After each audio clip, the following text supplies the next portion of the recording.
Welcome to Code Basics AI and Data Science Bootcamp. You might be wondering, what are the exact career benefits of learning AI and data science? Whenever you are trying to evaluate any career role, you need to look at the job opportunities and future growth, the salaries, and so on.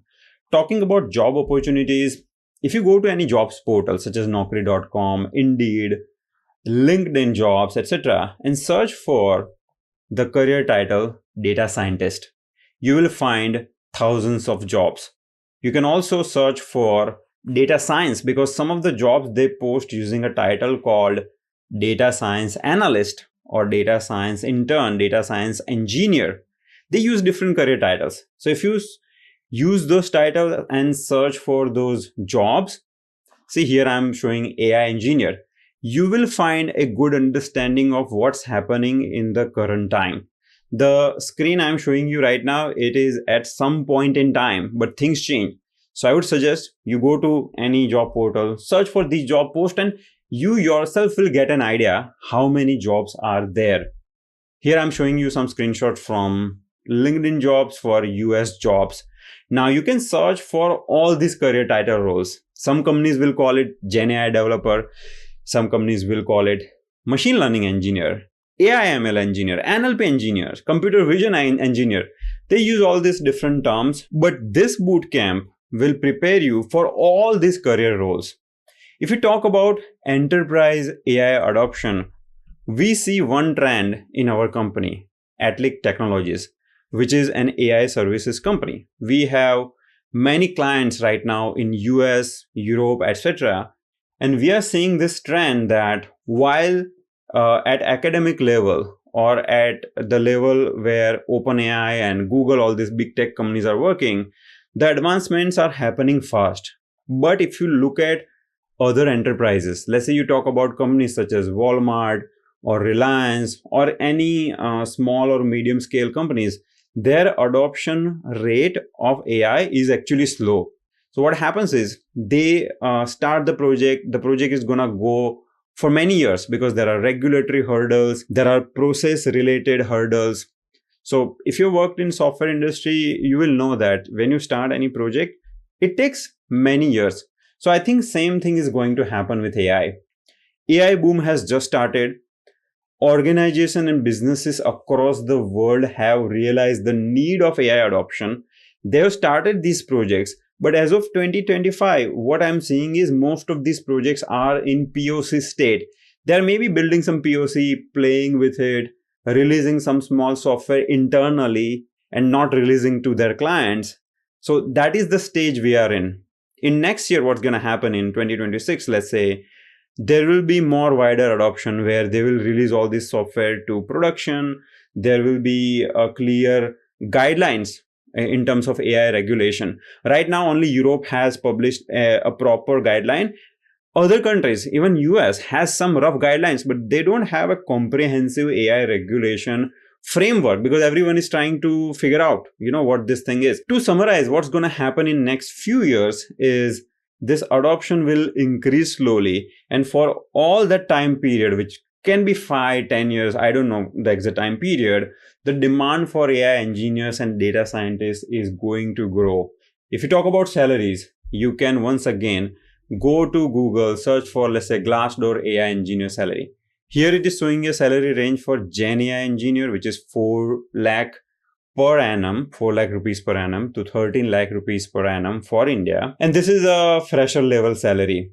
I know it says all years of experience, but based on what we pay in our company and what other companies where my friends are working, some of my friends are entrepreneurs, they hire AI engineers. In India, I think the range starts from, for fresher, it will be 6 lakh rupees per annum. That's like the minimum. The upper range can be anything. If you are getting hired in Google or Amazon as a fresher, you can get even 20 lakh, 30 lakh rupees an annum. If you talk about US, the median compensation for data scientists is $160,000 a year. Upper range can be 300K. I know people who work in, let's say, Google, Amazon as an AI engineer.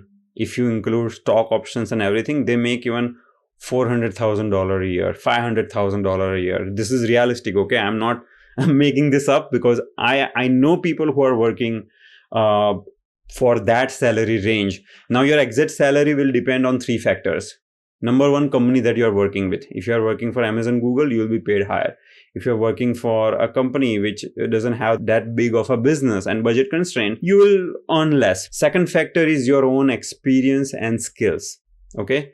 So when I say experience and skills, experience is like number of years you have worked in the industry, and skills is sometimes not tied to your experience. You could be a fresher, or let's say you are a person having 2 years of experience, but you have participated in open source, you have done contribution to some of the popular libraries, you have won some Kaggle competitions. Now you can bargain and you can ask for more salaries. So it kind of varies. But overall, in tech industry, I would say data scientists and AI engineers get paid the most. They are like in the top tier. One of the fears that people have is, will AI take my job? There is a theory, some people tell me that AI will take job of even AI engineer and data scientist. Well, if it can take a job of AI engineer and data scientist, then it is definitely going to take job of mobile app development, because mobile app development is much easier than building AI program. So it can take job of digital marketing specialist, SAP consultant. It can take pretty much any job. Okay, so we can live in this doomsday scenario and do nothing, or we be realistic, optimistic, and we take an action. One data point I would like to share is, there is a Nobel Prize winning psychologist, Daniel Kahneman, who talks about system 1 and system 2 thinking in his book. System 1 is fast, intuitive, automatic thinking, such as you are recognizing a face or you are driving from, let's say, your work to home. You don't have to put a lot of cognitive burden on your brain. It just happens. System 2 thinking, on the other hand, is slow, analytical, thoughtful thinking. For example, you are getting married to a person. You will think about it, okay? You are building a business strategy. Let's say you have a business, you are building a 5-year business strategy. It's not something like you will say, oh, I will do XYZ thing. You have to do market research. You have to do analysis of your past track record, the impact of technology, government regulation on your business, and so on. So system 2 thinking is slow, analytical, and thoughtful. And right now, LLMs are not capable of doing system 2 thinking. Here is a video of Andrej Karpathy. He's a big known name in the world of AI. And he says that LLMs currently only have system 1 thinking. Sometimes when you see this thinking dialogue in ChatGPT, you may think, okay, it is doing system 2 thinking, but probably they're trying to just simulate system 2 thinking behavior. To get to that stage of AGI, which is artificial general intelligence, is still gonna take some time.